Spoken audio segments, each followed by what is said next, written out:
that's one of the reasons why they're going to do it. Well, that's one of the arguments. I still don't understand how it's going to happen. I suppose. Well, you see, that's what I said at the outset. Let's not be negative about it. You've got to come into this with a positive attitude.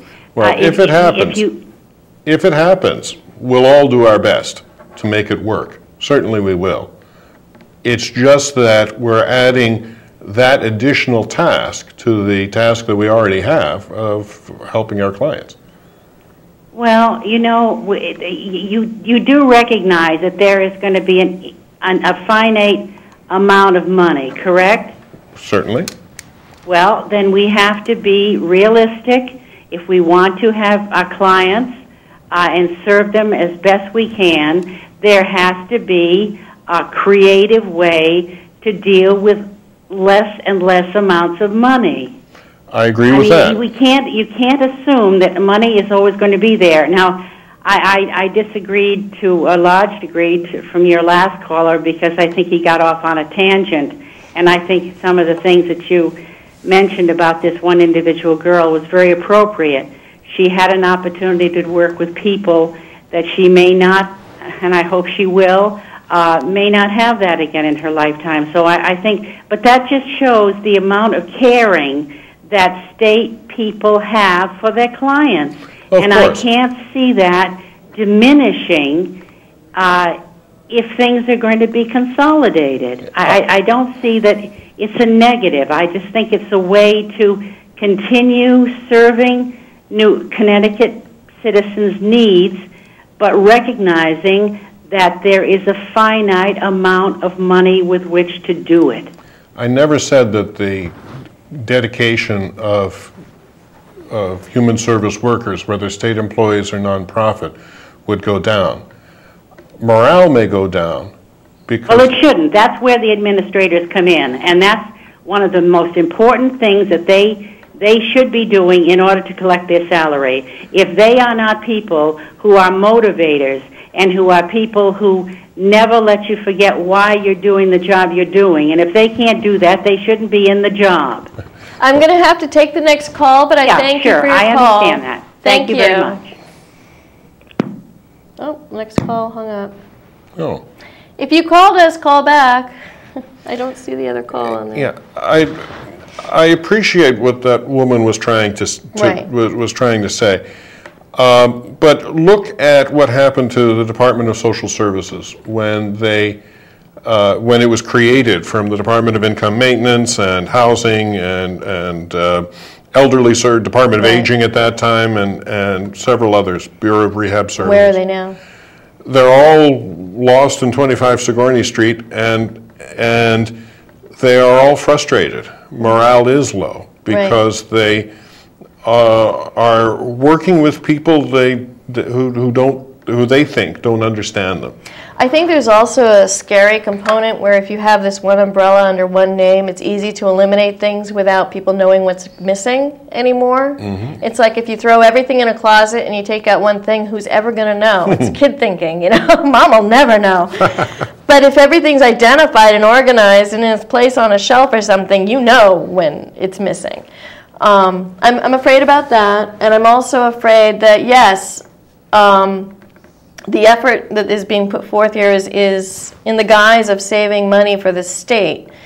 My concern is, why don't we look at how the money has been spent recently and why it's tripled over the last 20 years on a broad picture before we attack social services and agencies? And it's not blaming them, but I think perhaps there's other areas in the government where it's being wasted. Well, my view has always been that human services are a good investment. Right.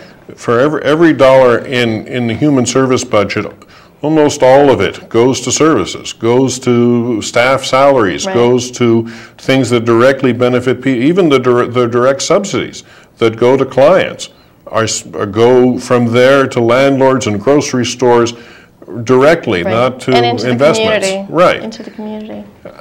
We have our call back. Okay. Let's take it. Welcome, you're on Street Talk. Hi, how are you? I'm calling back because apparently I didn't make myself clear on something. Okay. The little girl that started in the grammar school and went on to high school, it was probably $70,000 through grammar school and probably $120,000 through her 4 years in high school. So I just want to make that clear. The other thing I'd like to point out is that she didn't know. She was classified as between 2 and 3 years old when this whole thing started. She didn't know she was walking across to high school getting a certificate, not a diploma, by the way. And the gentleman there seems to think that I'm really wrong with my idea about her walking, and you're bleeding hot, and I'm a liberal, by the way, but that's a little bit ridiculous, I must say, that you have the audacity to say that she knew what she was doing. Your system thought she knew what she was doing, but she did not. Do you think I would say that?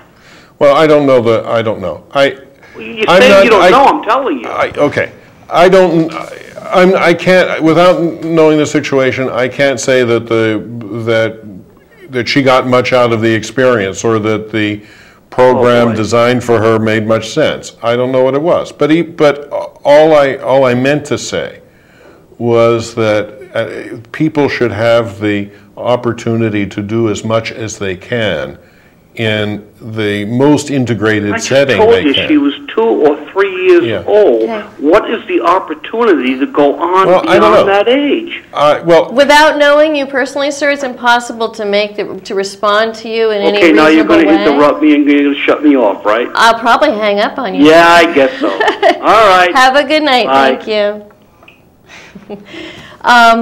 There is, again, I think the importance is, here we have an individual dissatisfied in some way with service or confused about what's right or wrong for the person he loves and cares for.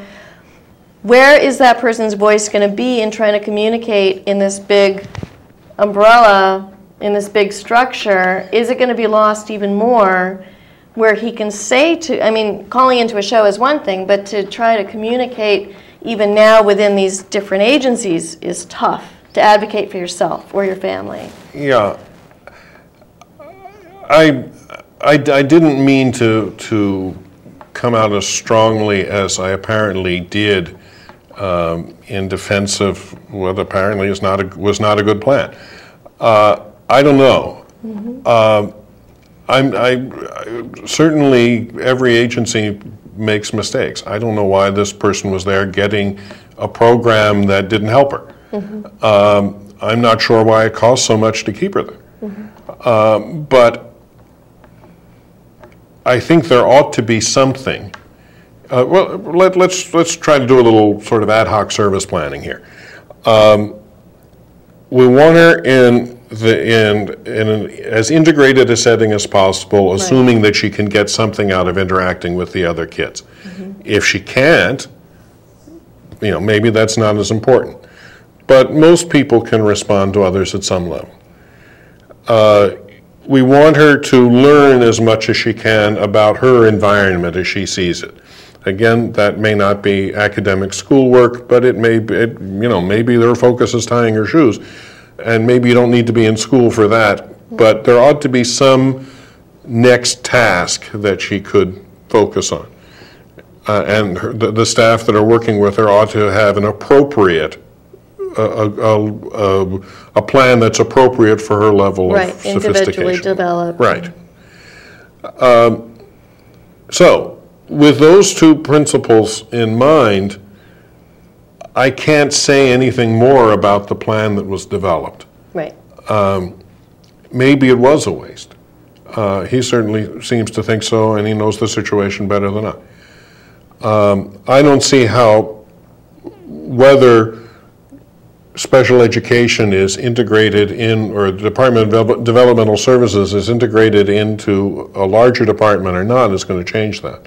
As you say, I think it may make it harder for families and providers to get decisions out of this large agency, and I think it may be harder for the agency to get out to the clients.